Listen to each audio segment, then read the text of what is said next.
He said it like it was already decided. 70% of your salary will be for your sister. The other 30 for me. As simple as that. I remember the silence after, my fork halfway to my mouth, the sound of the clock on the wall louder than my own heartbeat. My father's eyes didn't flinch. My sister smirked like she'd won some game I hadn't agreed to play. And me? I laughed. Not the kind of laugh that comes from humor, the kind that slips out when disbelief tastes too bitter to swallow. As simple as that? I repeated. Then I leaned back, steady, calm. No, I'll leave with 100%, and you'll pay your own bills. As simple as that. Backstory. It wasn't always war. I used to admire my father. He was strict, yes, but he provided. He taught me that hard work meant dignity, that sacrifice was love. I believed him until I realized sacrifice only applied to me. My sister was the sun of his world. Spoiled, coddled, her failures erased, her needs always urgent. Mine were secondary. At first, I excused it. She's younger. She'll grow out of it. But favoritism, when unchecked, curdles into entitlement.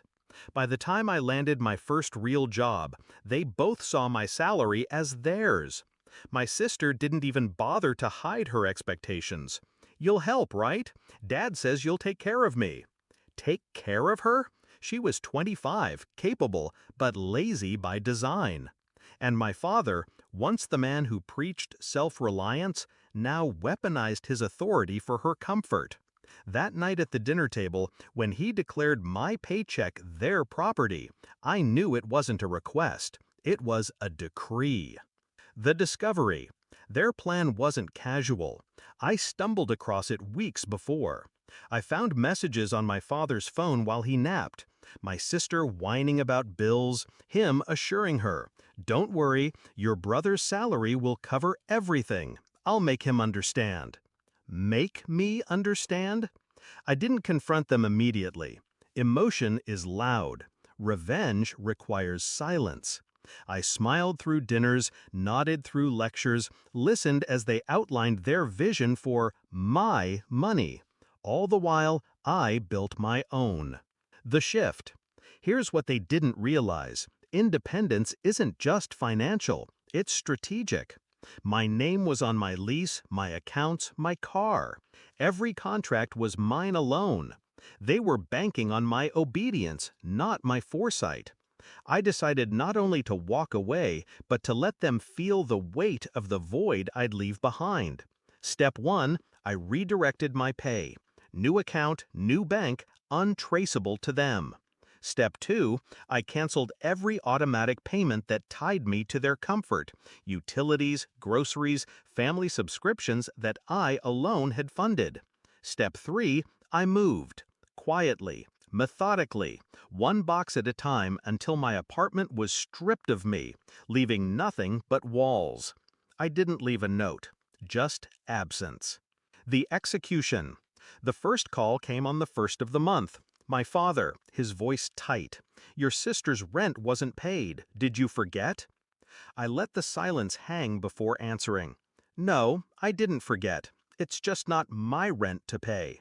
He barked my name, but I ended the call. By week 2, the utilities in their house, electricity, gas, even internet, were cut off. They hadn't realized every account was in my name, and I had closed them all. My sister messaged in all caps, "Fix this now." I didn't reply. By week 3, their credit cards declined.